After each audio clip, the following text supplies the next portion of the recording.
I'll tell you right now that you shouldn't try to do this, since this ritual is not made to be completed by normal human beings, or any humans at all, and if you have anything that you care about, just leave now and forget this even exists. However, if you have a desperate desire for power, knowledge or complete control over yourself, then please take care if you wish to complete it.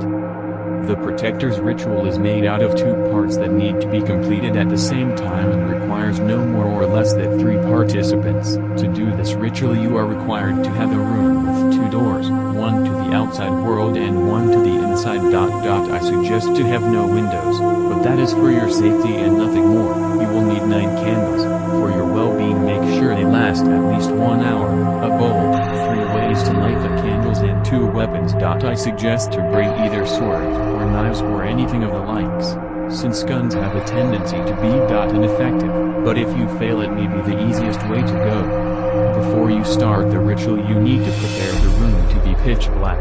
You will need to elect 2 protectors. Both will have to go outside the room and stay beside the 2 doors. Of course the weapons are for these 2 participants. And they will need them if the things insist to enter the room. The ritual is more likely to work on dark nights, but careful, stormy nights tend to have most failures. The participant that remains in the room will keep 7 candles, the lighter and the bowl, which needs to have the blood of all of the participants, while the 2 protectors take a candle and a lighter each. Don't worry about the lights in the inside. They tend to not work in moments like these. Lock the doors. The 2 protectors cannot go back in the room until sunrise, or else they will come with them. Also the one that remains in the room cannot go outside. As a note, don't look outside at all costs. By midnight you should be ready, with all the candles lit and all 3 participants at their positions. The outside protector may need to bring with him a way to keep the candle lit. The candles in the room need to be placed around the bowl. Now, to start the ritual, the participant in the room will have to ask, "Why are we chained?" and then drown 3 candles with the blood in the bowl. Make sure you have enough. You will now have to wait for the protectors to finish their part. You'll know when. If everything went as planned, the outside protector will be greeted by a man. Do not worry, even if you look for him he will still surprise you. The man will ask politely to enter the room. Deny him. The man may try to persuade or even demand to enter. If so, draw your weapon and deny him. You should hear a curse in a language you cannot understand. The inside protector will hear a light tap from somewhere in the house. Do not go away from the door. Do not look if the sound is near you! He hates being watched and may become aggressive. If you are unlucky enough to see his gray skin in the corner of your eyes, gather all the courage you have. Regardless, if you hear the tap, you will need to say you are not allowed in. If the tapping stops, draw your weapon and say again you are not allowed in. This time in an angry voice. You should hear in a childish voice, "I am sorry for you." It isn't unusual at this time for one of the 3 participants to fail and the other 2 to continue and nothing to happen, only to find the corpse in the morning. But if everything went as planned, the participant in the room should hear screams from outside the room. Do not go outside. Do not look outside. Hope it's not from your protectors. When you hear the screams, ask, "Why are we chained?" Drown another 3 candles. By this time you should have only 1 lit candle. You may notice that this last candle barely produces any light. If this light dies, I suggest you end yourself rather than wait and see what he has prepared for you. Outside. The candle will die. You will hear a mumble around you. Do not check. This mumble will continue for the full duration of the ritual and may change from mumble to deafening screaming. If you see a woman at the corner of your eyes, defend yourself. If you are too slow, you can at least keep your eyes closed of the horrific face that will be your death. Inside. You will see shadows in the corner of your eyes. The closer they get, the more horrific they will be. If they are too close, defend yourself. You all 3 have to wait 1 hour. If any of you leave your post, they will come and get all of you. In the room, if all 3 of you resisted, your dim candle will start to fade. Ask again, "Why are we chained?" If the candle dies, you know what to do. But if you hear in a low voice because of your power, you will see the most horrific face in your life, right in front of you. No eyes, blue face, and the most inhuman smile you'll ever see. Do not look away. The creature will look at you. If the candle dies. Hope you have enough time to kill yourself. The creature will take the bowl and the unlit candles and ask you, why do you let us chain you? You must answer only with we three do not. He will then leave. Do not open the doors until sunrise, or else he will come in. During the night all three of you must not sleep, or else you will sleep forever dreaming your worst nightmares. If you manage to get to sunrise, everyone will like you for some reason and will do whatever you ask them to, not exactly knowing why. You will be able to lead anyone except your protectors. And you will need them, since on dark nights they will come after you and only your protectors can stop them.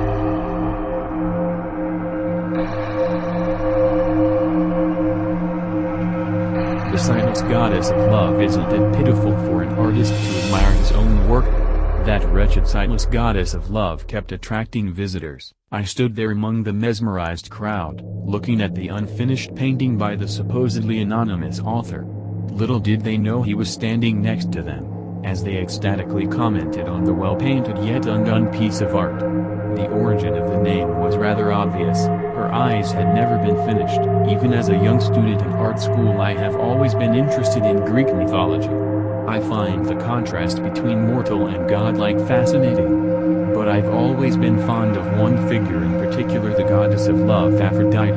She was described as a beauty unknown to mankind, so humble and caring. Yet I wasn't able to find even one painting that revealed her true divine charm. For many years I've tried again and again, throwing away canvas after canvas, to recreate the image that was stuck in my head. It was trial and error. 2 years had passed since my last attempt.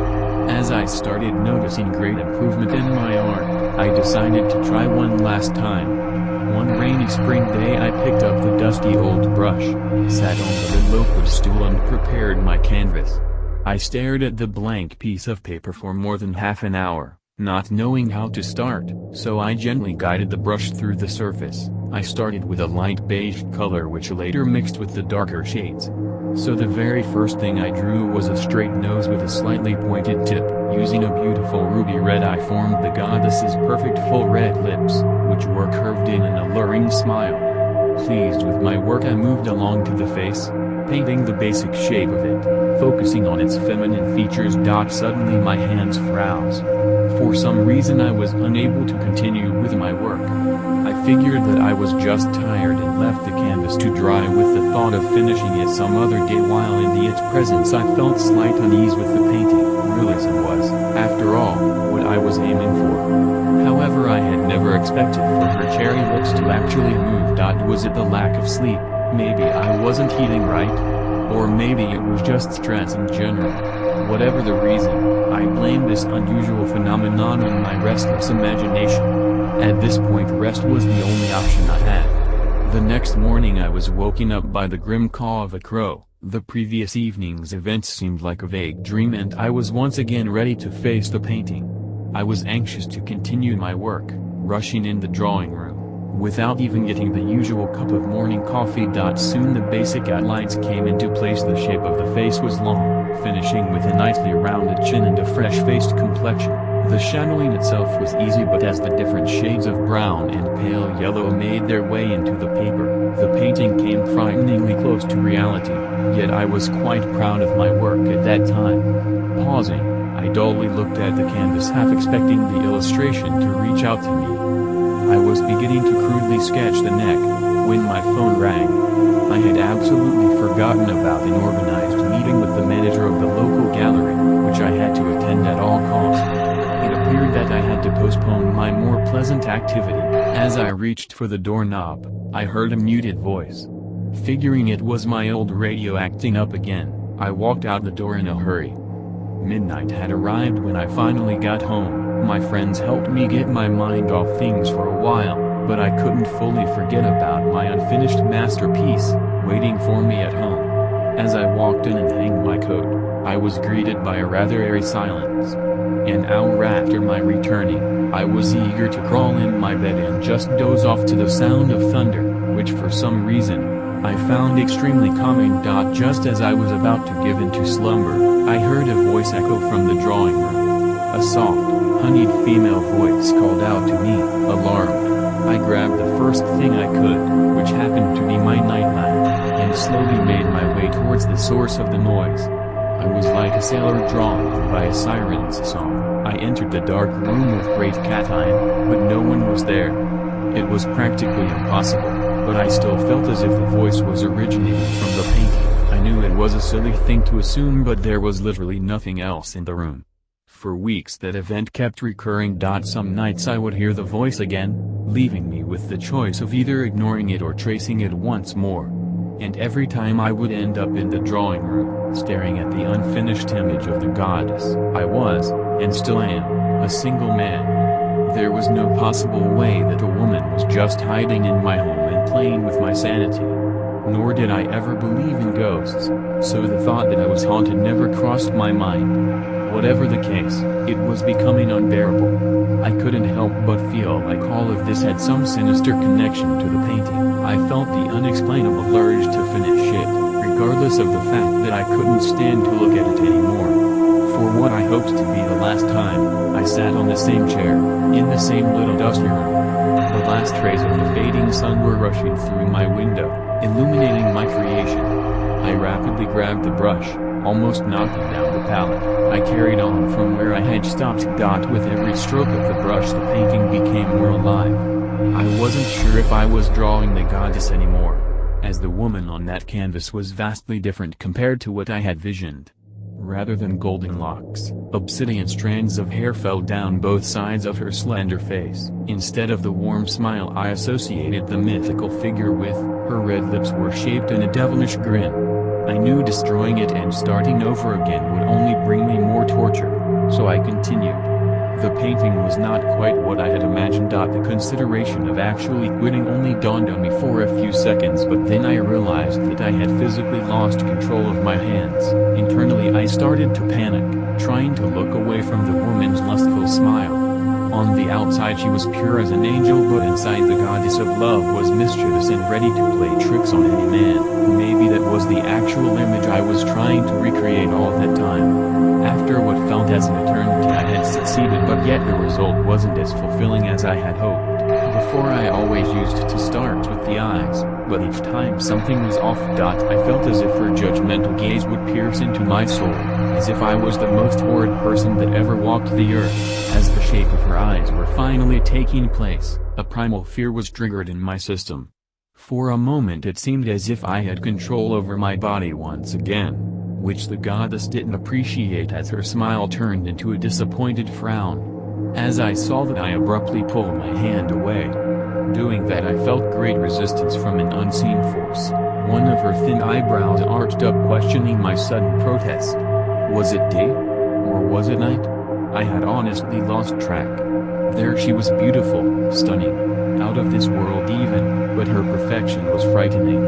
Her divine beauty felt unnatural and fake, as if it was hiding something below the surface, an ugly, evil, subversive creature that wanted to take away the last drop of sanity away from me. It was the only thing I had left and wasn't about to let it go. If before I felt unease with the masterpiece, and now I felt pure resentment toward it. I saw the lips move and heard false, pretended kindness come out of her mouth. She besought me to finish her heavenly hazel eyes, so she could lay them on me. But I wasn't ready. I would never be. I smiled, as her faith was in my hands. The puppet had become the puppeteer. The goddess of love was once unfair to me. It was only fitting that I returned the favor. I leaned forward and began working on the final details, only leaving 2 blank spaces where her eyes should have been. For whatever reason I knew that if I had finished them that would mean giving up my sanity to this ambidextrous, impatient young lady. As everything was done I stood back admiring my work. It was perfect. Love is blind, just like Aphrodite, the sightless goddess of love. That night was extraordinary. No word was heard from the drawing room and no sleepless midnight roaming through the house. Soon the masterpiece was safe behind a glass frame in the biggest gallery in the city, safe as the artist that sacrificed his time to leave it unfinished. The gallery owner agreed to keep my anonymity, even though he couldn't understand why, judging by all the attention the painting was getting. I never really forgot her, my little mischievous goddess. Sometimes I give her a visit. The illustration looked like a normal, well-painted portrait, made by a talented artist. To this day relatives ask me why would I spare myself the fruits of my labor. My answer is simple: she just wasn't my type.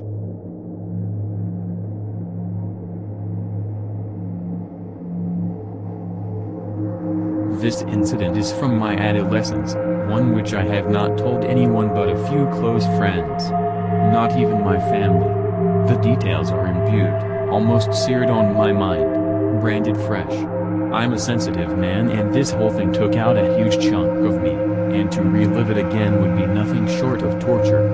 Fine, I'll tell you all about it, please excuse my pathetic narrating skills. It was a black night, stormy and chilly. It seemed darker than ever, almost to the point where the smallest pinprick of light would have shone like a lamp in utter darkness. I had had a tiring day. Organizing a full-scale field trip for a class of 40 is no mean feat. Returning home late into the night, I took a well-earned shower and settled into my comfy chair in the living room with a pack of crisps and my favorite sitcom. Around 20 minutes later, the only thing I could see clearly were the insides of my eyelid.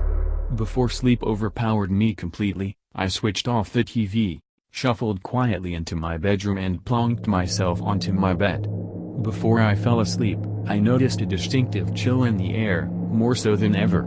I dismissed it as a sudden drop in the temperature, and closed my eyes. An hour later, I was asleep peacefully, until that horrid dream pervaded my slumber, haunting me to this day.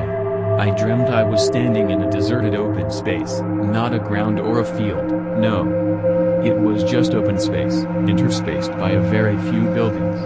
Looking closely, I found out I had seen the buildings earlier, just not from the same view.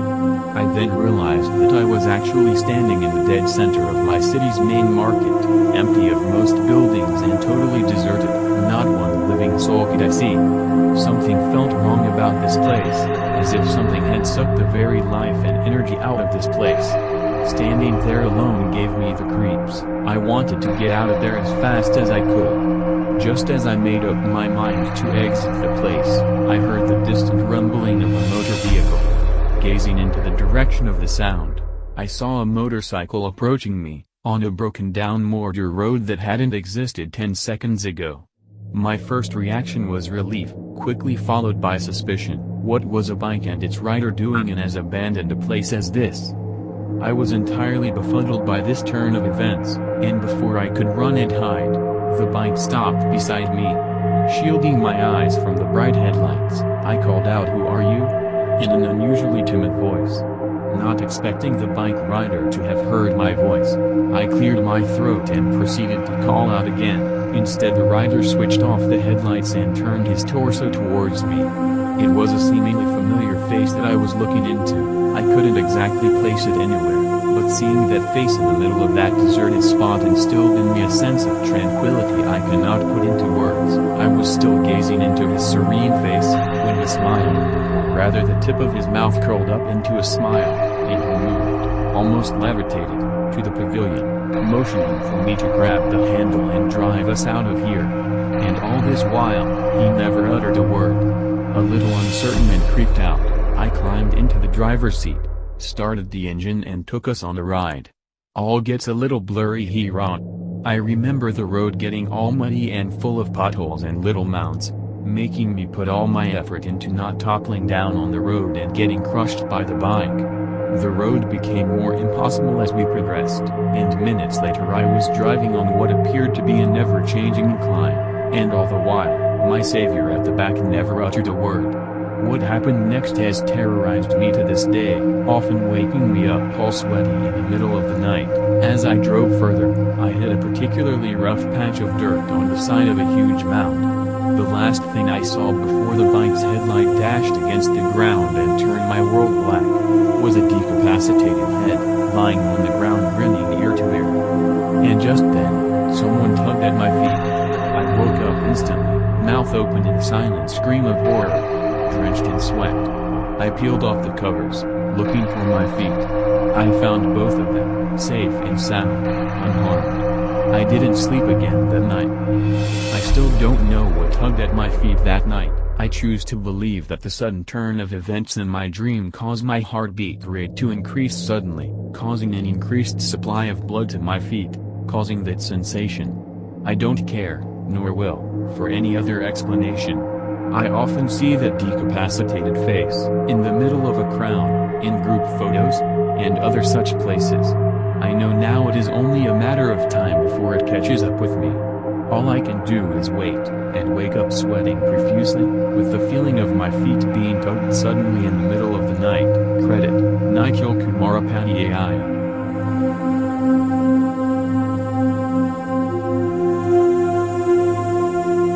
Part 1. My eyes drifted.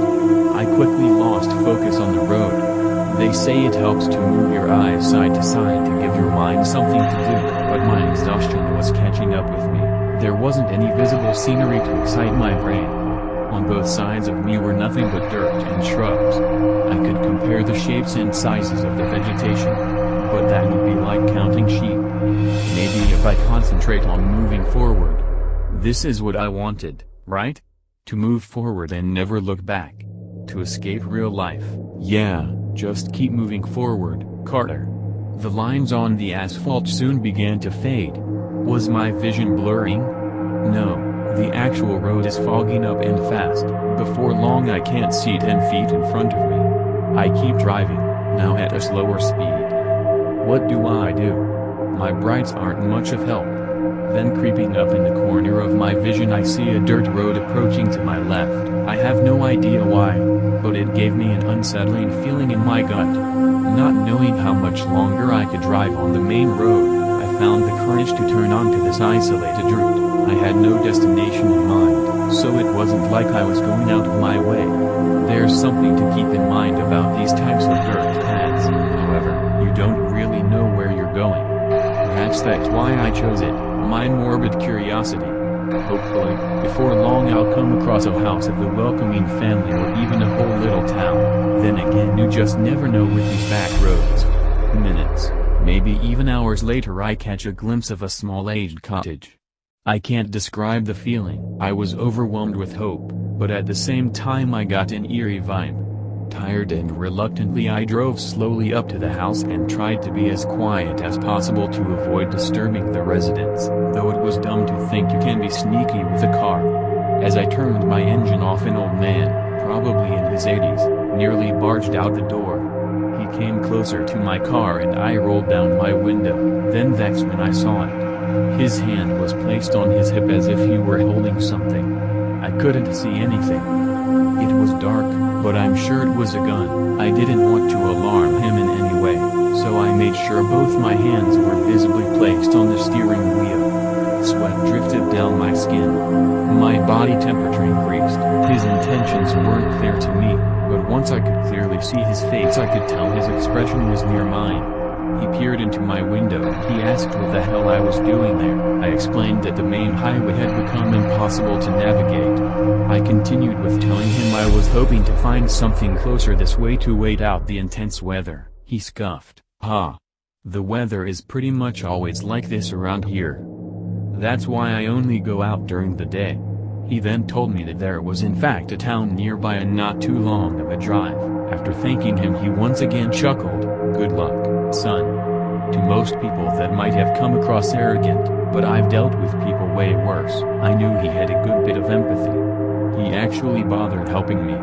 Minutes later I came to a fork in the road. Directly in front of me was a beaten wooden sign with "Oh Now" scribbled in what appeared black paint. I took a right, just like the old man told me to, but the arrow-shaped sign made that obvious. Not long after, I arrived to the town the old man mentioned. It was very small and retro, but there were some modern aspects. The roads were surprisingly paved and there was even a convenience store on the corner of the two main streets. Not before long I came across a cheap motel. It looked run down and very unappealing, but I didn't mind. Again, I've encountered worse. The first person I met was the motel owner. He was a heavy, bearded man who spoke with an unenthusiastic tone. Nonetheless, I asked for a room and moments later I was handed a key. Finally relieved, I made my way to the second to last room, room 12. It was a cozy little space. An old television set on a dresser against the right wall. No mini fridge or microwave. There wasn't even a cheap coffee machine, but I couldn't complain. A place to sleep is all I desired at this point. There were 2 whole beds in the room. The owner said there weren't any one-bedrooms, they were twin-sized. It would make do. Further back was an open sink area and to the right was the restroom. I started a nice hot shower. It's been a while since I've felt steamy water course down my back and face. It was like 1,000 voices all drowned out by the sound of running water. It was incredibly refreshing. I almost forgot my reasons for being there. Afterwards I fell onto my bed. My body sighed in relief with me. Soon the world darkened around me as I came closer to sleep. Then a strong urge came over me. I'm confused. Have I forgotten something? What am I forgetting? Part 2. I don't know where I am. My surroundings don't feel familiar. I think I've come out of a deep sleep. The walls are pale like a dot. That's right. I rubbed my eyes to steady my view. Now I remember, but for some reason the past night is fuzzy like it was all a dream. Slowly I bleed back into reality. My body is aching and I'm laying flat on my back. That's not really a habit of mine. Usually I toss and turn, throwing the sheets every which way, but the sheets were perfectly made. It's almost as if I never slept on them. Did I even sleep? Coffee. Yeah, that's what I need. It's a small town, so it wasn't hard to find a dinner across the street. Walking through the door, I was met with relative hospitality. No prig stares or bitterness. Which is different than most places. I felt welcomed. The waitress greeted me kindly. It was a relief that eased my previous tension. Then things got strange. When she brought me my coffee she had an overwhelming smile on her face. How do I put this? It was near surreal. Here's your coffee, sir, she said in a drawn-out manner. It was so plastic, like a cartoon character. That's when I noticed others were eyeing me with the same twisted smile. I did not care to stay any longer. I paid my ticket and left in a hurry, almost tripping over a booth. Back in my room I continued sipping my coffee. It was ironically pretty great. I bet this is what coffee tastes like in those cheesy sitcoms. Speaking of which, I flipped on the television. It was just news channels and old westerns, nothing really exciting. The nightstand next to me had a few magazines. Picking them up it became obvious they were old and dated. I checked the dates on one just as a joke. Can you believe it? 1976? Well, this motel sure knows how to keep up to date. Even the TV was out of time. I'm guessing this town is a little disconnected from the rest of the country. I decided to flip through some pages only to pass time. One page struck me off. There was a swimsuit model in a bikini. The kind of bikini you'd expect from the time period. The background was flat. It was one of those painted backdrops used for portraits, but why not use real scenery? The picture was poorly lit as well. To be honest, it looked like it was shot in a basement. But all of that said, what really bothered me was her expression. She was smiling, but it appeared forced. Tears were building up in her eyes. I lost interest, so I rolled over on my bed and just thought about how bizarre this day has been. The coffee didn't seem to help, because I was still extremely fatigued. I'm drifting away again. Maybe I'll just nap for a few. My heart sinks with the clock on the wall. I narrow in on the ticking. Each strike gets louder. I woke up hours later and it was now dark outside. That clock was still ticking. It gets louder again. Now it's growing distorted. Each time it sounds more and more like the gears are grinding. It's not the clock. The grinding is actually scraping and it's coming from my bathroom. I lean out of bed and make my way closer. The sound becomes clearer. My heart is racing. What the heck could it be? I plant my ear to the door, the noise still coming through. I steadily turn the doorknob as gently as possible. Creaking the door open, all I can see is absolute darkness. The scratching becomes vicious clawing. It's so loud and I wanted to dash out badly, but my curiosity got struck again. I flipped the light on and nothing. No one or nothing was in there and nothing suggested there ever was. I'm a rational person, so it wasn't that troublesome. However, I wonder if I was rationalizing or ignoring the fear deep in my nerves. Perhaps it was in my head. I need sleep. As I went back to my bed, something caught my attention. A bright light shined through my curtains. At this point all reasoning was far from my grasp. Through my curtains was daylight. How could this be? Have I dreamt the prior events? I was still tired and felt sleepless, but there was no denying it. It was daytime. I checked the clock on the wall. It was past noon. I must have slept in. Crap. I packed my belongings within minutes and headed to the motel owner's office. Leaving my room, I noticed the door to the room next to mine, room 13, was cracked open. I shrugged it off and continued walking. I couldn't help but think the man would give me an earful. Things around town were quiet and I didn't see anyone out on the streets. This place is messing with my head. In the owner's office I rang the bell and waited. I couldn't wait to check out of this freakish hellhole. With every second I grew impatient. In about 5 minutes I became agitated. On the wall was another analog clock. I could hear its ticks roll louder. I had rung the bell several more times but nothing. That damn ticking. I said screw it and headed out the door and rushed across the lot to my car. My stuff was loaded, and I was ready to leave this twilight zone. With my keys in the ignition I was ready to boot it. But no way. Not now. The car won't start. Smoke pours out from under the hood.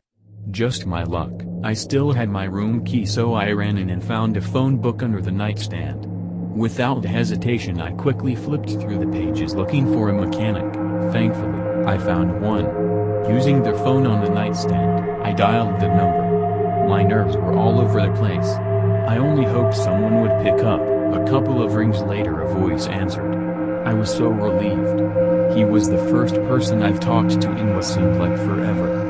From what I could tell he was very pleasant. I told him my situation, and he was very understanding.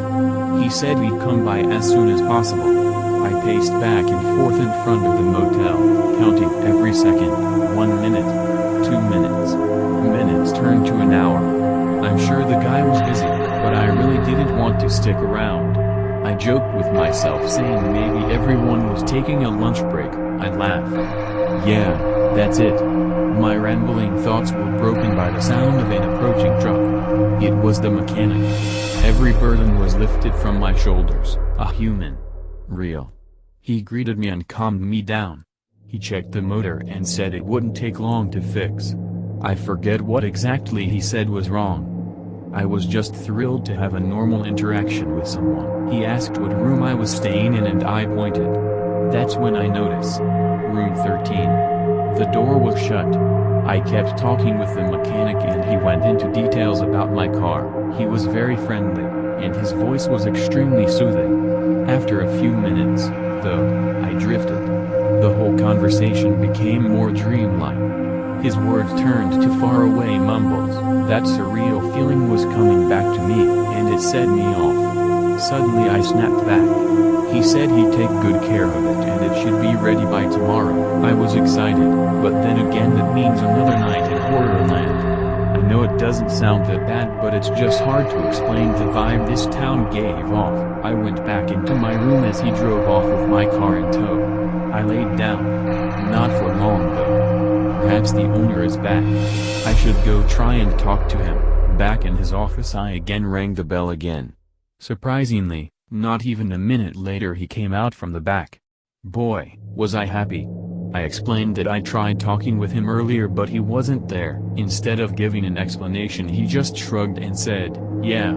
I told him about my car trouble and he replied that I could stay another night free of charge. Before I went back to the room, I mentioned to him about room 13. I asked if anyone was staying there. He said no, that it was probably the cleaning lady. That struck me as odd, because if there was no one staying there why would the room need cleaning? Of course maybe someone had just left not long ago, but the owner hinted that the room has been vacant for a while. Later, in my room, I again paced in front of my door. These thoughts were eating me alive, and I don't know why. It was driving me mad. I left my room and started creeping toward room 13. The door was, just like before, cracked slightly open. By this time it was nearly dark out and I doubt the cleaning crew would be working this late. Not to mention there were no signs of cleaning equipment nearby. Once again my morbid curiosity got the better of me. I crept a little closer to the door. I tried to make out anything visible between the crack, but it was pitch dark. It was well dark enough outside to be using lights. This urged me to inspect even closer. Slowly I opened the door. My heart was pounding nearly out of my chest, not just because I was scared of the unknown, but what if I was wrong? What if the cleaning lady was in fact in there? One careful step at a time I moved further into the room. It was so extremely dark. Though my phone didn't have service out here, I did have a flashlight built in, and I quickly flicked it on. Now visible to me, the room didn't look out of the ordinary. After some time inspecting, I entered the bathroom. It was identical to might expect. My jaw dropped. I couldn't believe what I was looking at. I was frozen in utter fear. On the wall before me were claw marks. They were the sounds I heard last night.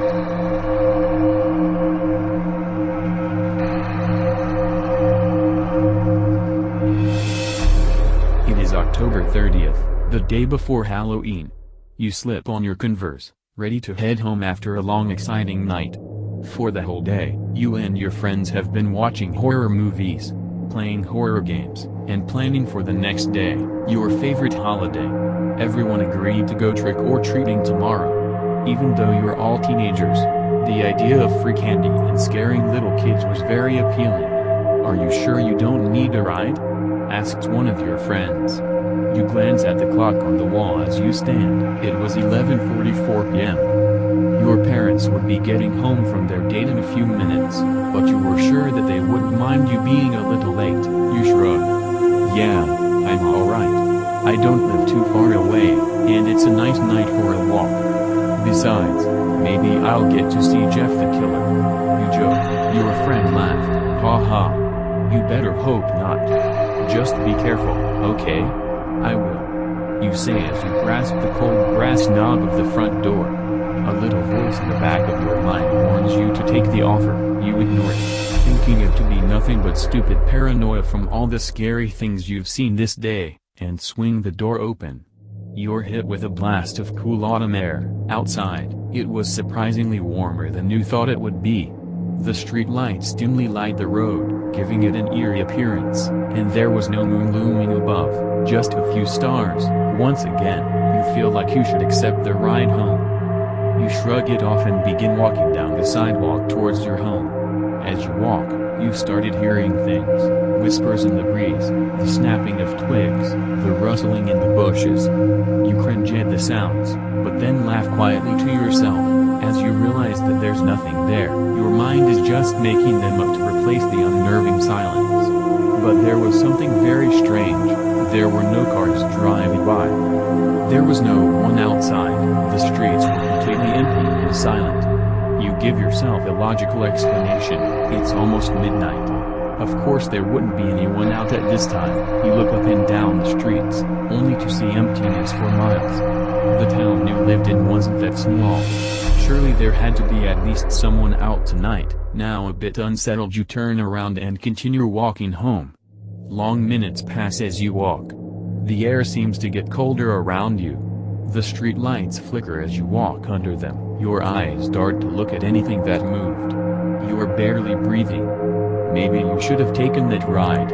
It would have saved you from this ridiculous feeling of paranoia. You decide to just control your breathing to calm yourself down. You have absolutely no reason to be freaking out. Suddenly, you stop in your tracks. You hear a faint tapping in the distance, growing closer and closer. A shiver runs up your spine as you realize that the tapping is coming from behind you. You can't bring yourself to turn around, and yet you're frozen in place, too scared to move. As the tapping got closer, you recognize the sounds to be footsteps.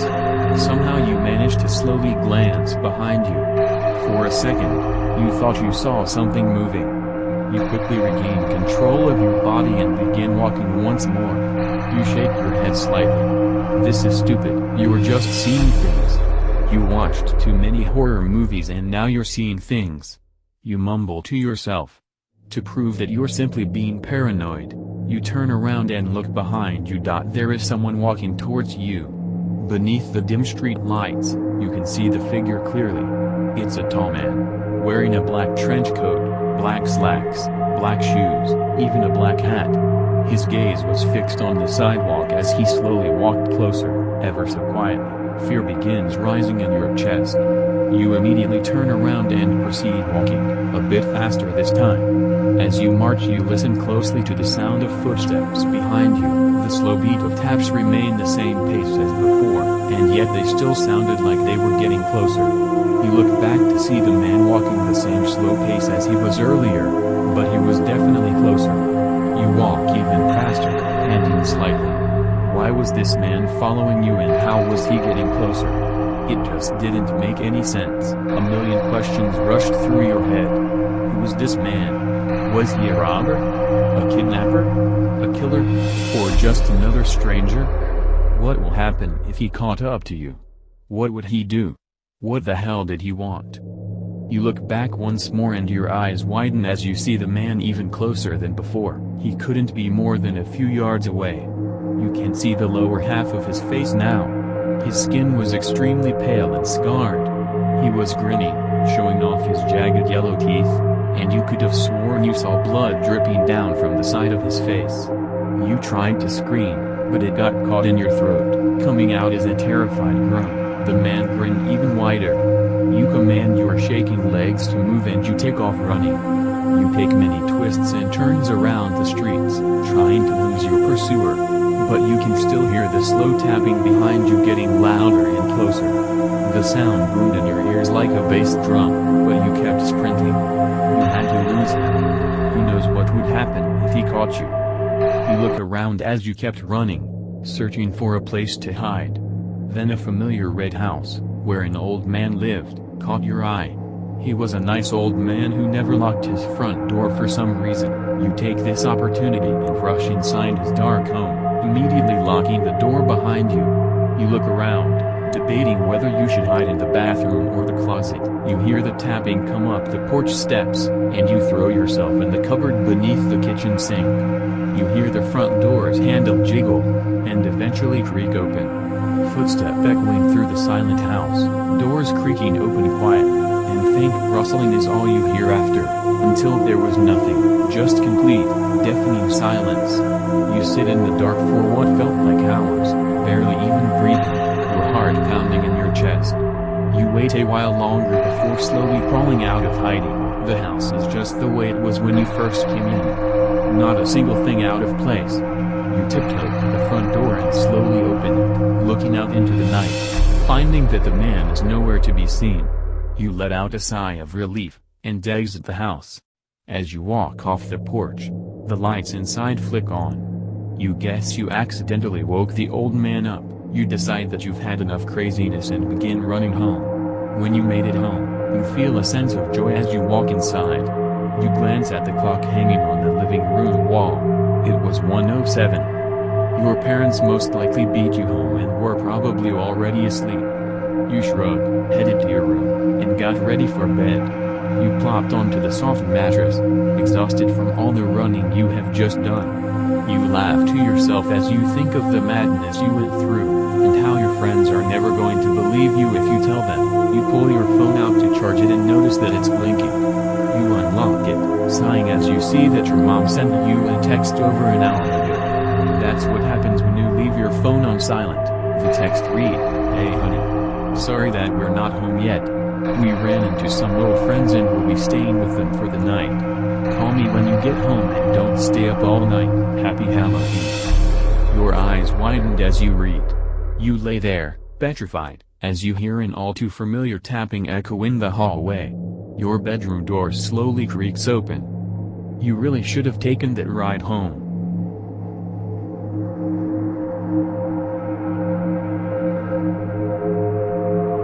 Relax and sip your tea. I have a story to tell you. You know when you're alone at night, and you hear a creak off in the distance and it sounds like Sasquatch? Or it could be a ghost or an alien, or maybe just a creepy spider ready to crawl up the side of your leg the second you put your foot down. Yeah, the thing doesn't matter, the point is your imagination runs wild and it's scary. Well, let me tell you, I was way past that point. By the time I was 28, I'd been backpacking and camping alone for years. My first time alone was doing my wilderness survival badge as a Boy Scout. I was 12, and holy crap was it scary. But that wasn't me anymore. Gradually the sounds of the forest faded away and were nothing more than a calming presence, a place to get away to, a place where my heart lived. My job, my apartment, my girlfriend of the time were just barriers to me. I know it sounds weird, especially looking at me now, but back then all I wanted to do was run back into the thicket. But I digress. The story. The Appalachian Trail is a relatively safe trail going from Maine to Georgia. It's well marked, well maintained, and pretty heavily traveled. It's where I really started to backpack, and though I often ventured away to other states or countries, I always came back. This particular section hike was through most of Virginia, and I only gave myself a month to do all 554 miles. I was fast, I was young, and somehow I was still bored. A week into the hike I started to go off trail, far off trail. It was something I'd never done before. I was always careful to stick to well-planned routes, and only left them for personal business or to get lost. It was fun, a lot of fun. I felt like an explorer finding hidden parts of the earth. I could walk over a patch of earth and wonder how long it had been since someone else had stepped on this exact patch. Could be a year, could be 100. I was 6 days out when I first heard it. It was about 9 p.m. and I was settling down to sleep when a whisper came to me. It was low, quiet, and I didn't even notice it at first. Once I did, I thought it was the wind because it came and went. But the more I listened, the more I could almost hear words. Almost. They were just inaudible, just outside my range of hearing. I was nervous, but I let it go. A trick of the mind. The whisper came back the next night and the one after that. I couldn't do much more than listen, as it seems to increase not in pitch or volume but in number. Each night that I went further off trail, the whisper seemed to come from more directions. By the fourth night it was all around me, and my nerve was shaken enough that I decided to head back. I thought I must have been sick in some way, and wanted some medical attention. In the morning I woke up, anxious to head back, only to find that the whisper was still there. It was all around me like a bubble of murmurs over my head. I was hearing the rest of the world through that bubble, and now the birds outside started to sound like whispers themselves. I wasn't comfortable being alone anymore, but I was almost 10 days off trail.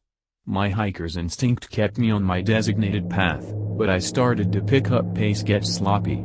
I wanted to outrun them. I wanted to be home in my bed looking at the wall and knowing that there was nothing behind it. The whispers, or wanderers as I began to call them, were bringing back my boyhood fears. An insane theory started to emerge in my mind. I began to believe that these whispers were the lost souls of those devoured by the woods. As these helpless people scoured the mountains for home too, and after they died their souls wandered the earth to find the trail, they came to me as someone who could help them find their way back. If I was insane, it wasn't enough to not know that the theory was crazy. Maybe I had schizophrenia. Maybe my water filter was broken and I was being poisoned. Maybe ions were eating away at my brain. Maybe isolation was causing me to hallucinate. There were a dozen scientific reasons this could be happening, so the only thing that really made sense was the sense of urgency in getting back. But there's a funny thing about fear: it dulls your critical thinking skills and forces you to act quickly. The neurons fire from the brainstem more and you just act, a mechanism that probably saved thousands of our caveman ancestors from lions and bears. However, my critical thinking was the only thing sending my home. When I made quick decisions to get away from the wanderers, I lost all sense of direction. Where I was and who I was started to fade away inside the ever larger bubble of whispers that incessantly haunted me. I ran from them for a long time. I can't tell you how long it was, but it felt like forever. I ran through the nights until I collapsed from exhaustion, and then continued onwards as soon as I awoke. My food ran low, my water ran out, but I couldn't stop running. I needed to get away. And then they stopped. It was like the bubble popped, and the world was clear again. My mind was once again my own. I was at the top of a large boulder and could see for miles in front of me. To the far left below there was a long river stretching out into the horizon. I sat down and stopped running. My bones were so tired that I ate the last of my food and went to sleep. When I awoke I was home in my bed staring at the white wall once again, and I knew there was nothing behind it. I was so happy. There was a man there too. I knew his voice and I was not afraid. He had long brown locks of hair, and kind eyes that smiled from far away. He gave me hot peppermint tea to soothe me. He told me the story of the wanderers and how he was afraid of the woods when he was just a little boy.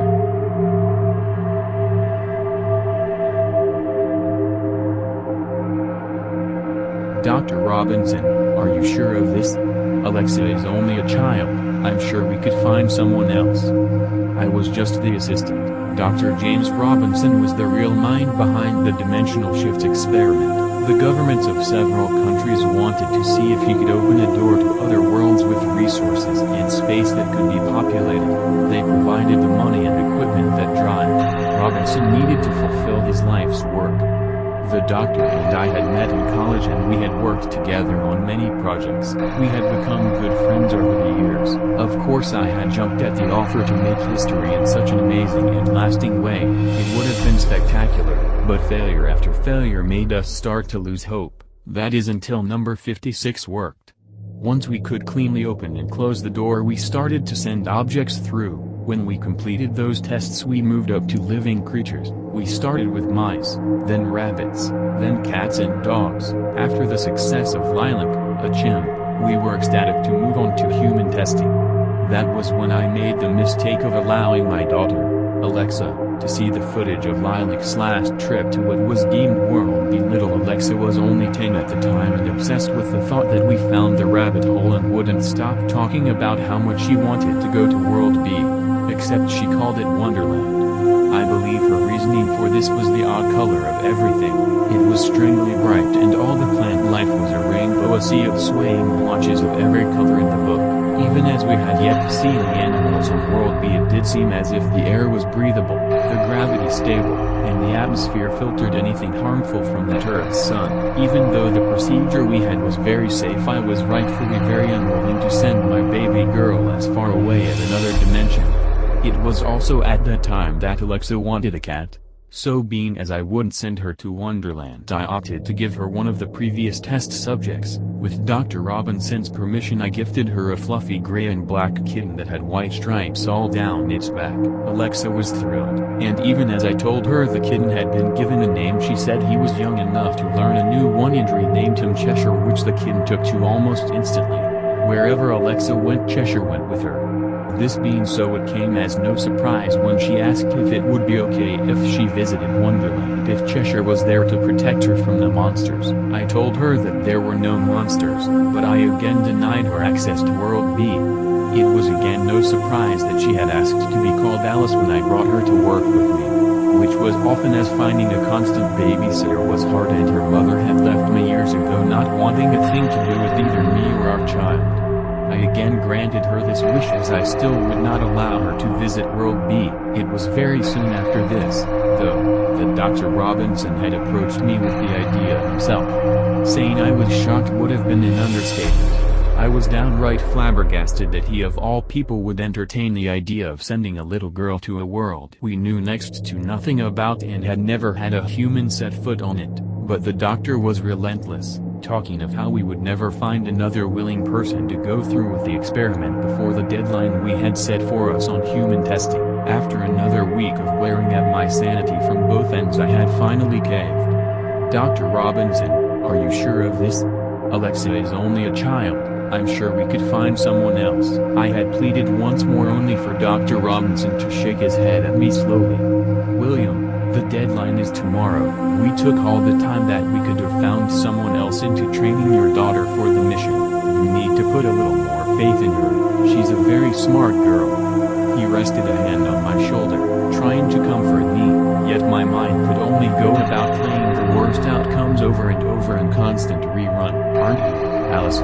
At that moment little Alexa came running into the room, her flowing red dress fluttering and her little black boots clicking against the floor with every footfall. Her blonde hair was slightly messy, parted from her bangs by a headband that had a little black top hat wrapped with a red bow sitting a little to the left on it. The collar of the dress was neat and the shoulders of the short sleeves were puffed up.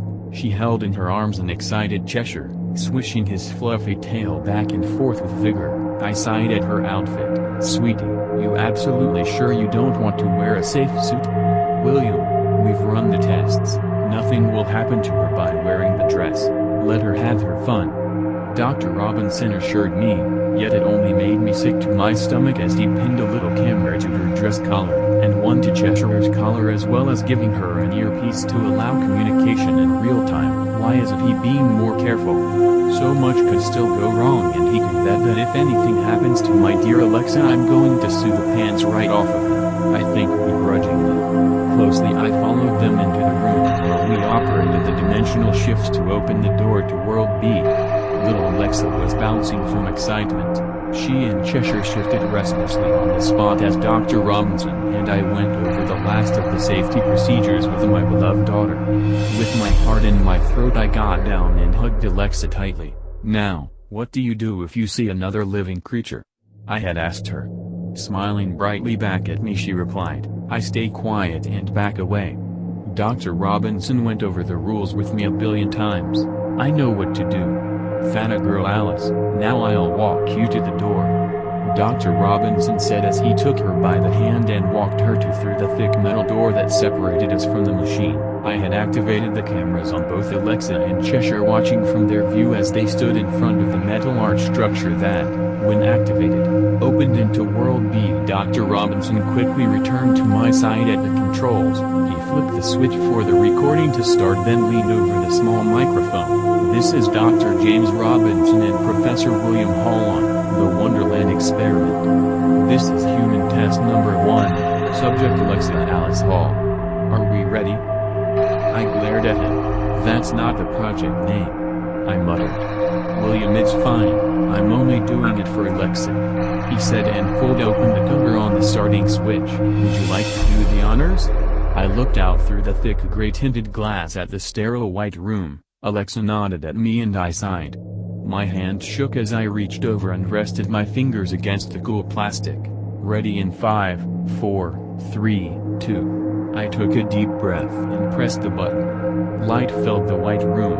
I squinted my eyes to see as it dimmed. I watched as Alexa picked up Cheshire and waved back at me before she stepped through the bright doorway. I watched the monitors closely. My heart hammered in my chest as I waited for them correct the momentarily lost signal due to passage through the portal. Soon the image cleared and my eyes were greeted with the colorful scenery of World B's abundant plant life. "Daddy, Daddy, I'm in Wonderland. I'm in Wonderland." Alexa's voice crackled over the speakers excitedly as she jumped up and down, causing the cameras to jar slightly. Hearing her voice calmed my nerves a bit and caused Dr. Robinson to spring up from his seat. "We've done it, William. Human testing is a success." He shook my shoulders in his excitement, grinning like a fool. For a moment I had to admit I was excited as well, until Cheshire's camera began to blur with swift movement. "Cheshire, what's the matter?" Alexa's voice staticed to life once more before the kitten sprang from her arms and ran across the view of her camera. "Cheshire, come back!" Alexa yelled and ran after the small kitten through the colorful underbrush. "No, no, Alexa.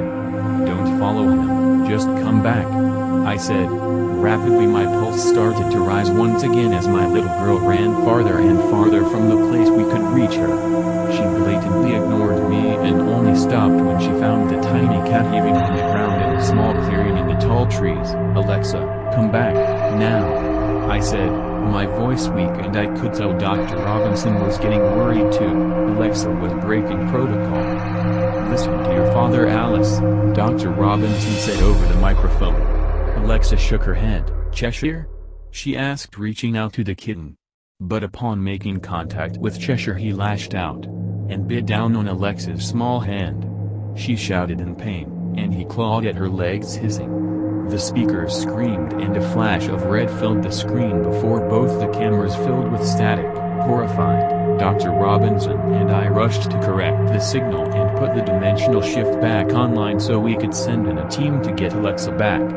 My heart beat out of my chest and my palms sweat as I went through the necessary codes and commands to bring the system online. Fear and anger made my blood boil. I warned you something would go wrong. You idiotic fool, thinking we could send a child to another dimension. If my daughter dies, it is on your head. I shouted at him, as I frantically worked to bring the cameras back online. Dr. Robinson said nothing, only worked with worry and hurt etched onto his facial features. 15 minutes of pure tension and typing and we were able to open the door again, having not been able to reactivate the camera on either Alexa or Cheshire for more than a few moments, getting only flashes of green or purple. The flash of light as the dimensional shift came on was no shock, but what stepped out of it made the doctor gasp in horror and sent cold shivers down my spine. A very large jet black cat-like creature backed out of the portal and into the room. It dragged my emotionless daughter with it. In fear we watched on as the creature turned to face us, its eyes red and glowing in the now dim white room. It let out something that sounded like a hiss and a roar mixed with the scraping of nails on a chalkboard as it paced around the body of Alexa. It nudged her slightly and she moved. Upon seeing this sign of life, adrenaline pumped through my veins. I quickly threw open the heavy metal door and rushed into the room only to be confronted by the black creature, standing in between me and my daughter. C.H. Cheshire. Alexa mumbled and instantly the creature turned to her. It slunk over with unnatural movements. The angles of its limbs seemed to shift with every step. I stood frozen in terror as it stepped up to her. Its long fangs grazed against her skin. It drew its tongue over the bite mark on her hand. Slowly Alexa's arm began to turn black. It looked like someone had dropped paint into water the way it ate away at the natural color of her skin. Her head turned towards me as she stroked what I assumed was her once small kitten, having been mutated by the other world into a monster. Alexa's once blue eyes now gleamed a sick-looking gray hue, the irises surrounded with black. She stood, and Cheshire ran its tongue over a set of scratches on her leg, the same blackness starting to seep into it. "Daddy, I've been to Wonderland." Her voice was a mockery of its once soft childish tone. "Hey Alexa." My voice faltered and with wide eyes I stepped back. Fear and hate gripped my chest. Fear for my little girl and hate for the man who caused me to send her to that wretched world. Cheshire let out another ear-splitting hiss and Alexa growled, "Daddy, my name is Alice, and I'm from Wonderland." She looked to her creature then back to me. He attacked me and everything went black. Upon coming to, Dr. Robinson and everyone else in the building was dead, their throats and chests all dripping the black that was in Alexa's arm. The machine was broken, as well as all the heavily bolted doors that lead out to the rest of the world. I know we may have sent my daughter to World B, but what returned was not Alexa.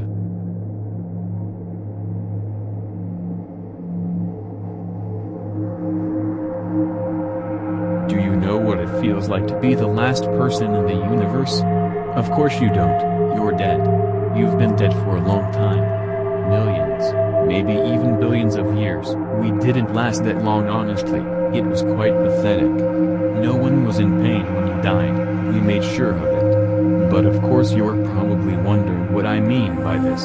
We finally worked out how to basically halt the aging process, but with a cost. You see, we didn't actually stop anyone from becoming old, but we needed our species to survive, so they sent me. The science I want to explain to you is too complex to be put down onto one paper, but I can tell you basically how it works. For me, since I graduated freshman year, it has been 20 years. For the universe, it has been tens of billions, maybe trillions. I've lost count after losing hope. My ship is called Pandora's Box. It comfortably fits one, and I presume could fit two if need be, but need not be. In the year 2006, scientists at NASA started developing technology that could reach speeds of light. But this was not possible, only massless particles can reach that speed. So, many years later, I was part of a team tasked with solving the complex equation that would solve this problem, allowing us to essentially become massless. To do this it required only basic quantum mechanics that took 6 years to understand. At this point, the year was 2032, and my good friend Ben had just finished the equation. When we were about to make the announcement to the public, NASA pulled the plug and told everyone that all the information was false, and that we need not acknowledge this find. Except they told me different. What they told me was that the find was incredible, but what we had to do with this material was rather sinister. We only had the technology to make a certain amount of space massless. So the ship we carefully pieced together was small, and again, could fit only one. I was that one. My mission, to find a habitable planet. I was sent up with a cargo bay full of fertilizer and eggs, and a habitation center, and food to last for 50 relative years, seeds to push me another 400, if I managed to survive that long. I say relative years because, well, that's how I'm still living all these billions of years later. I am moving at such speeds that time itself molds around my ship, making 1 second in my ship relative to about 50 Earth years. Of course, sometime during my journey I overclocked the engines, allowing me to go even faster. I've learned a lot about the universe from my time until now, and there are a few things I'm going to tell you. I understand you won't read any of this, ever, but it honestly just gives me a sort of closure. I will start by telling you that our human race died off. There were many planets, able to sustain life, and one that was so refined, and pure. Any one place there would have thought it was Earth. During my observations I found millions of single-celled organisms, and even a few trilobites on this planet, the basics for life. I decided, knowing the consequences, what I wanted to do. I sent myself around the planet, matching its orbit to fling myself just that little bit faster, and watched as it grew. It was like nothing you'd ever seen before. In just 2.5 billion years they had their first humans. I say it like that because, they weren't all human. They had tails, not fluffy, but raw. They were disgusting creatures, and when I went to check on them, they fled into the darkness, under a hollowed-out tree stump, or under overhanging rocks. I kept checking up on the planet for about 6 relative months, but for about 6 billion years for this planet. The things on it were of human form, but they lacked the humanity part. They had no care for others, and I even saw a few that ate their young. To me, this was cannibalism, to them it was life. I don't expect you to understand what kind of horror comes out of watching a child's own mother do such horrible things. Space is a scary place. There isn't nothing, not for me at least. Whenever I look into the looming darkness, aching to overtake me, I see people. People I've met. People I've never seen before in my life. But they always have one thing in common. They're mute, for one, and secondly, they all have a look of crippling despair on their faces. One woman whom I've known since birth, had her face contorted in such a way, it was almost unrecognizable to the person I once knew and cherished my time with. They seemed to be asking me to come out of my ship to rescue them, to bring them life, but my spacesuit has had a tear in the fabric for about 60 billion years, 5 years relative time. Risking going out to what I hope is a hallucination and dying for it is not the way I want to go. Granted, that will probably be the case. I even saw you a few times here and there, same face, same tie, same shirt, but different mood. Every time I managed to stumble upon one of these things I felt a cold shiver make its way slowly up my spine, forcing me to tingle in fear. It's since then slowly boiled down to one person, my wife. I find it funny, that even though it's been billions upon billions of years, I still can't forget that damn smile. I want to go out to her, even if it's just some petty hallucination, I think. I think I'm going to do that. Sorry, I'm rambling. Anyways, I'm going to disclose some rather secret information to you now. After I left the Earth-like planet I found many, many more. Some exactly the same. Some with the same climate but different geography. I came to a disturbing, but somewhat peaceful realization. The universe needs to run its course. We were not meant to live like I am now. It's wrong, and it's also beginning to wane on my sense of morality. I know what I'm doing is wrong, but I am still human. Barely. I dumped it, all the cargo. I took the entire bay off, in fact, removed just for my own selfish desires. But I had to know more.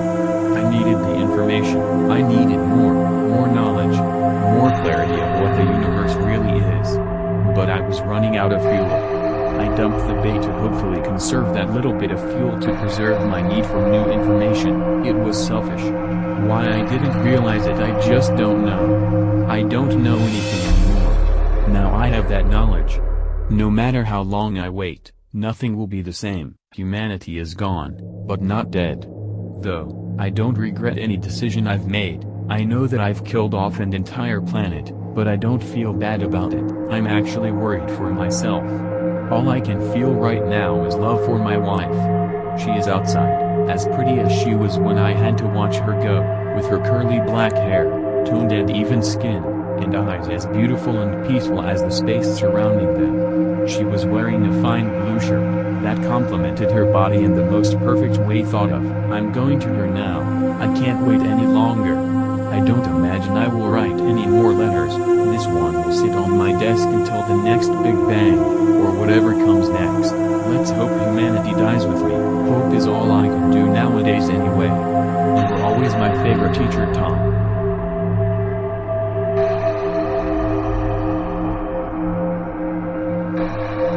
I took off my jacket and hung it on the coat hanger in the closet. The hood slipped and fell onto the floor, and I sighed and picked it back up. After placing it securely on the hook on the right, I turned and looked in the mirror on the opposite wall. I desperately needed to shave. Later, I told myself. My mouth opened as I yawned, and I struggled to keep my eyes open. Since I didn't feel like climbing the stairs to my bedroom, I flopped onto the couch in my living room. The gas fire on my left warmed me up, which felt nice after being outside in the cold late autumn air. A thin layer of snow had covered the ground during the previous night. I covered myself in a blanket. I took off the armrest and extended my arm to grab the remote. I pushed in the power button and was greeted by the words "breaking news" covering the screen. 57 children disappeared from their homes tonight, all at the same time, and no clues were left behind at the scene. Just moments ago, a search helicopter spotted them in a field just off the main road. At this time, they are all completely unresponsive, even after being moved. By the time the newscaster finished, I had already fallen asleep. I had no idea the extent to which that event would alter the course of my life. I barely even remembered that report the next morning. As if it was going to be a normal day, I got up off the couch, ate a bowl of oatmeal, and got ready for another day of work. I hopped in the car and made my frustrating way through the early morning traffic. After parking in a space close to the hospital doors, I walked briskly inside. "Good morning, Jen," I said to the receptionist. "Hello, Dr. Jenkins," she replied. Something about her seemed wrong. "Is everything alright?" I asked of her. "Not really.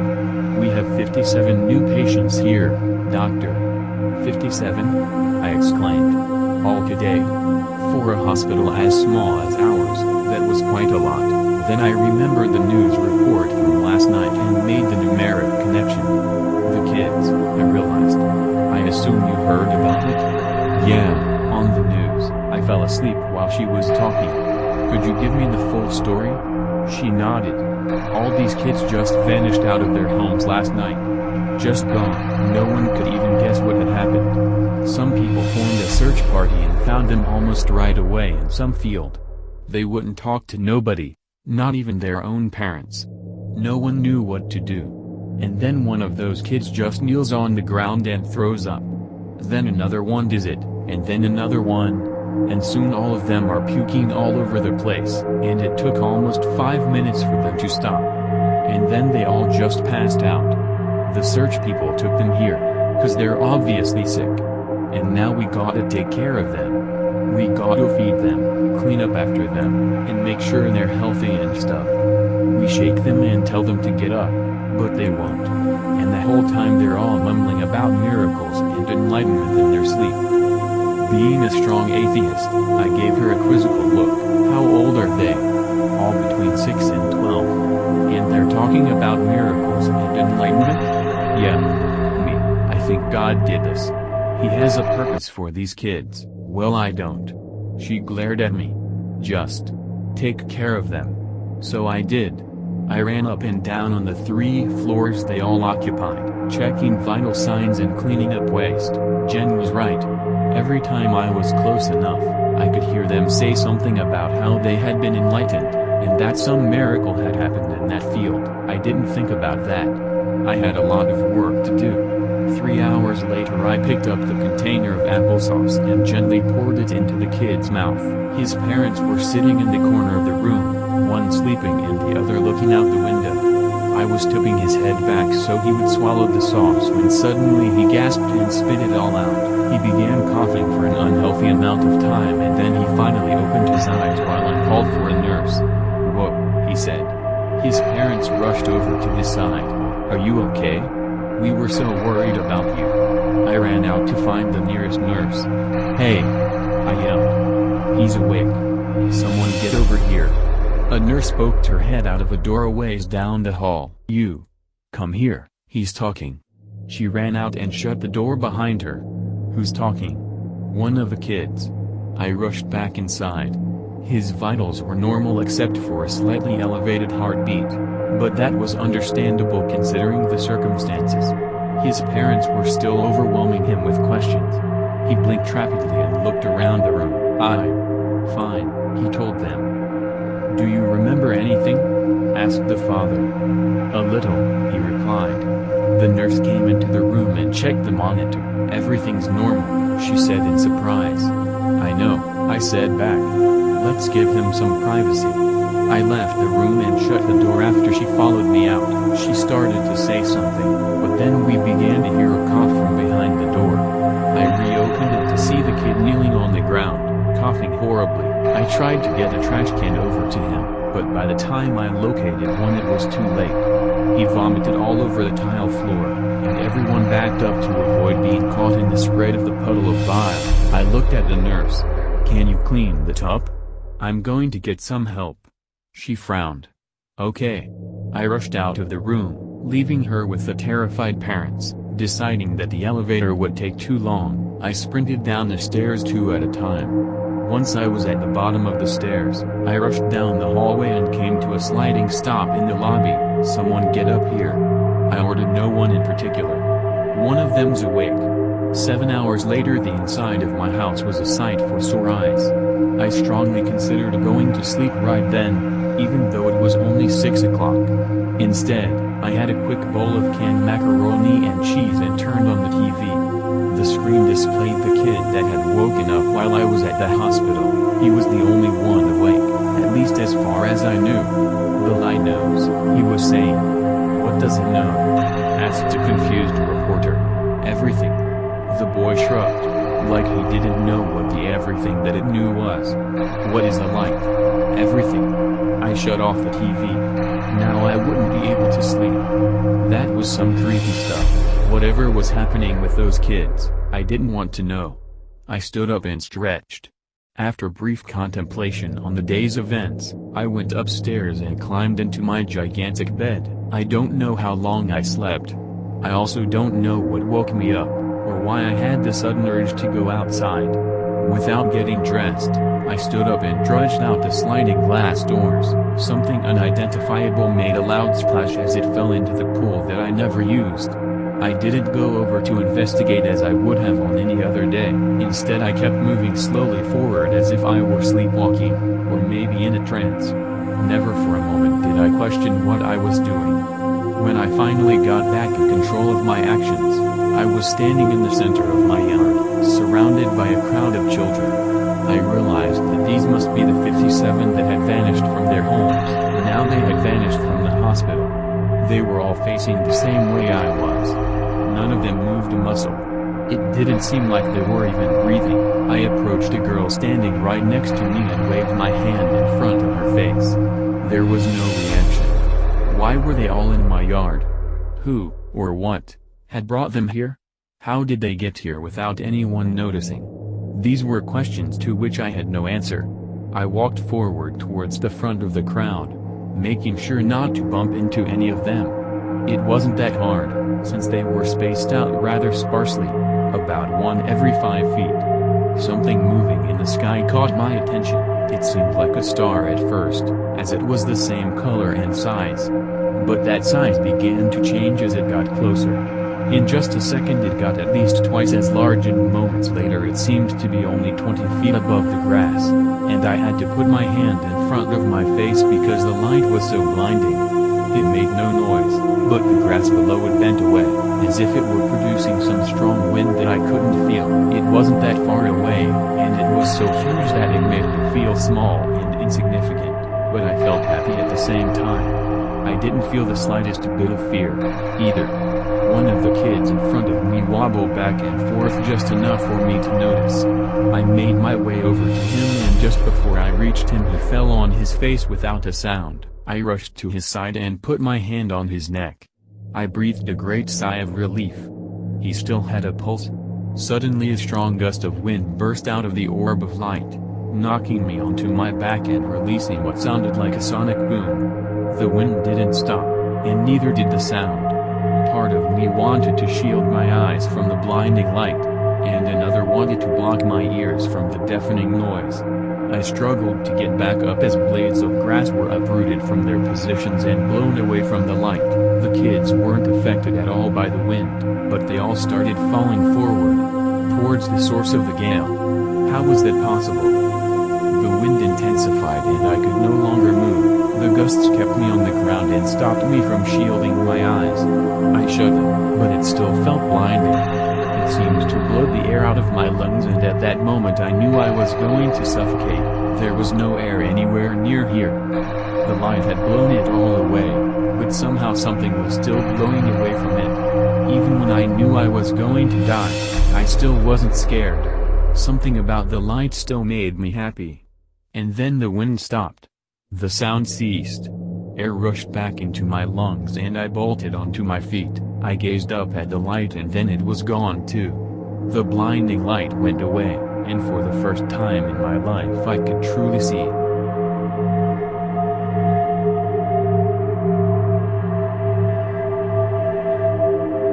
I live in rural Utah, therefore I have no choice but to love being outside. I go hiking several times a week. I used to go alone until an incident with a mountain lion, so now I take my dog, a 95-pound yellow lab named Juno. It was mid-April and so it was finally starting to warm up. By warm up I mean it was around 60 degrees, so I had been hiking a lot more frequently. I had traded my dad's vehicles and so I had his Chevy truck for the day. I loaded up Juno and headed up the mountain. I have a usual spot where I park at a campground by the river and head up a trail where I can then choose which area I want to climb up. But, on this day I stopped at a different spot on impulse. I parked, grabbed my backpack, and Juno, and we headed out. We had no choice but to cross a river within minutes of starting, but neither of us seemed to mind. We then started climbing up the rather large rocky hillside and I started noticing things that I had never known were in this area before. There were lots of caves, Native American ruins, and petroglyphs. I knew of other areas in this region that had all of this, but I never knew they were in this specific spot before. I took pictures of most of it and admired it all, but then I continued on before glancing over it, noticing a set of petroglyphs that kind of rubbed me the wrong way. It was kind of off by itself and was of some sort of figure that looked a little more off than what the others generally look like. I brushed it off and continued up the hillside. After probably 30-40 minutes of strenuous hiking, Juno and I reached the top. It was stunning, but it didn't give me the same rush that I normally get when I reach the top after a hard climb. I walked all over the smooth rocky top and admired the view of the river and canyon down below. I started to head to the other side of the ledge when I noticed a large hole in the ground in the rock. I looked down inside and there was what almost looked like a ladder made out of rock heading into a cave that overlooked what I was already looking at. I thought nothing of it and actually started to head down into it when Juno started barking at me. I stared at him and he stared back at me for a second, and then I tried to continue, but once again he started to bark, this time more frantically. I stepped away from the cave and turned around quickly, noticing something that I had basically walked past the first time: men's clothing thrown about under a small tree. Most of it was boxers. There was also a Pepsi can, several water bottles, and band-aids. I started to feel really eerie and creepy scenarios started to play out in my head. I reached into my backpack and pulled out a hatchet that was obviously normally used for firewood and started glancing all around me. I looked up into the ledges above me and the rocks around me, but I didn't notice anything else strange. I stood there a moment longer trying to come up with something logical when I glanced back towards the cave entrance. Chills ran down my spine. What was in there? I turned around to start to leave when I thought I heard someone talking. I spun back around but I didn't see anyone or anything. I started heading off of the hillside in a quicker and much more dangerous manner than on the way up with the hatchet hanging from my teeth. I was basically throwing myself off of steep drop-offs and relying solely on my upper body strength to catch myself before falling. I made it to the bottom in less than 10 minutes with Juno in tow. He usually runs out in front of me and finds routes more suitable for dogs, but this time he followed directly behind me, basically throwing himself off of stuff just like me. We ran through the river quickly, not even looking for a spot where the current was slower, and Juno didn't stop to play in the water like he normally does. He is a lab after all. I threw both of us into the truck and instead of driving straight off of the mountain, I drove up a few yards so that I was exactly parallel to the cave, and I strained really hard to see what was inside, but no such luck. I tore my dad's truck apart looking for binoculars but found none. I settled for the next best thing and grabbed a shotgun off of the gun rack and held it up to look through the scope. At first I saw nothing, but then I saw it. Hidden towards the back of the cave. A human-shaped figure with almost human-like characteristics, but not quite.